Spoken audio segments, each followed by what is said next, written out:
Catch up on all the live shows right here on africatechradio.com.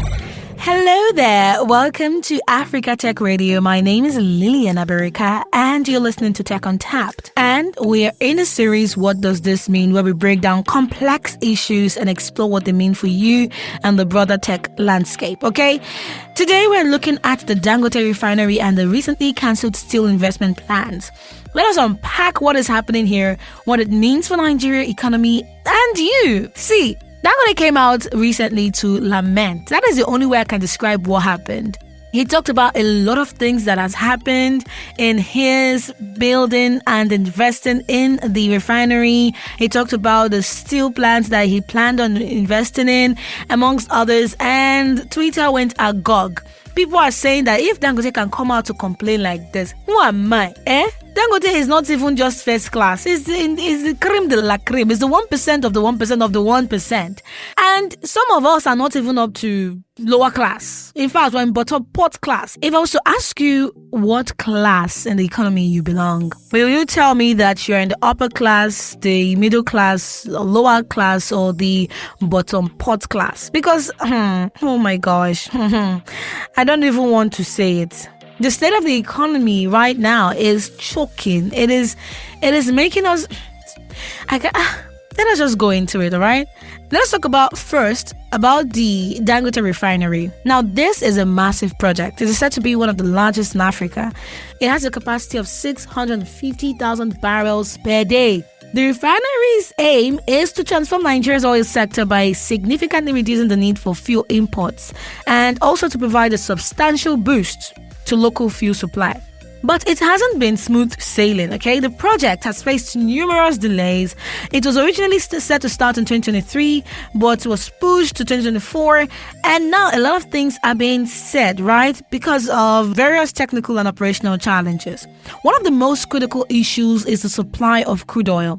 Dangote expected a consistent supply from the Nigerian government to keep the refinery running at its full capacity. However, due to the Nigeria National Oil Company, that's NNPC, securing the necessary crude oil has been a significant challenge. And this shortfall in supply is a major hurdle. It is affecting the refinery's ability to operate efficiently and to meet Nigeria's domestic fuel demands. So despite the setbacks, the potential of the refinery can't be overstated. It is expected to drastically reduce Nigeria's dependency on imported refined products. It's also going to conserve foreign exchange, and currently Nigeria spends a considerable amount on importing refined petroleum products due to insufficient local refining capacity. And this Dangote refinery aims to change this. It's supposed to save billions of dollars annually.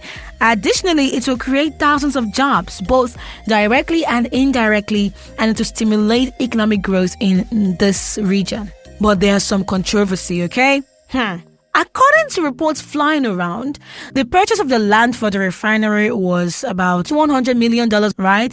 But only about 5% of that money was given to the local chiefs to settle the people who are already living on that land. And this discrepancy has led to accusations of mismanagement and inadequate compensation. Residents in the Ibeju-Lekki area, where the refinery is located, have voiced strong complaints about neglect and unfulfilled promise, including jobs and social amenities. So, there's another layer to this story, right?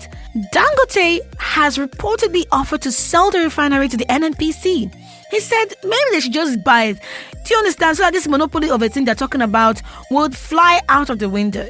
And this move has come as a surprise to many, given the refinery's potential to be a game changer for Nigeria's oil sector.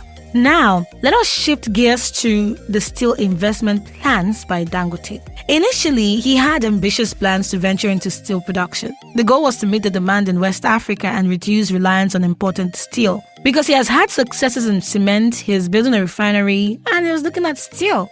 Nigeria has rich iron ore resources, which would have been pivotal for this venture.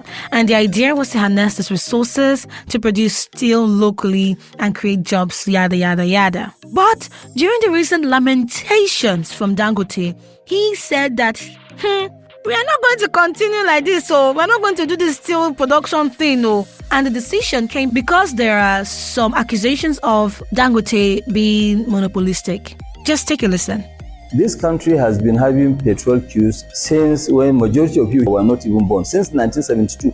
Okay, so 72 to date is what? 52 years. And we are still having the same issue. So just for the fact that yes, we are ready and about to start this, everybody is now up and about. Yes, but we know that what is giving us a lot of joy is that we know that the majority of the population, they are with us. And so we are not discouraged. We'll continue what we are doing. But doing new business, like what you announced, the steel. Actually, our own board has decided that no, we shouldn't do the steel, because if we do it, we'll be called all sorts of names, monopoly. And then also imports will be encouraged. So we don't want to go into that. Let other Nigerians also go and do it, because we are not the only Nigerians here. According to history, Nigeria's steel industry has struggled with several failed projects, such as the Ajaokuta steel plant, which has seen billions spent without reaching its full operational status. I've been hearing of Ajaokuta steel plant, but I've not heard anything significant from that end.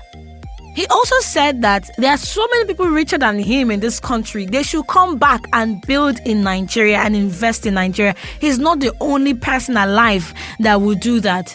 And people are saying the richest man in Africa is saying that there are people richer than him. Really? Where are these people, please? But honestly, it has been flying around that there are so many wealthy people in Nigeria just because they do not register their wealth. I don't know. So what does this all mean? These examples show just how tough it can be to get big industrial projects off the ground. The refinery has tons of potential, but the delays and controversies make it clear that execution is not easy. Plus, the gap between the promised and actual crude oil supply adds another layer of complexity, and it points to bigger issues in the Nigeria's oil sector. And the steel project getting cancelled? Wow, that highlights how hard it is to diversify Nigeria's industries, thanks to all the regulatory and market pressures. And these situations really show why Nigeria needs better planning, stronger governance, and good infrastructure to make its industrial dreams come true. And I just want to add this: if you get money, bring it back to Nigeria, okay? One man cannot build all. One man cannot do all. Then you allow one man to do all and say he's practicing monopoly. Please make that make sense. And that's all for today's episode of What Does This Mean on Tech Untapped. If you enjoyed this episode, make sure to subscribe and leave us a review, okay? On www.africatechradio.com. You can also follow us on all our social media platforms at ATech Radio on IG, that's Instagram, and Africa Tech Radio on every other platform. My name is Lilian Abereka, signing off until next time. Stay curious and keep exploring the untapped potential of technology.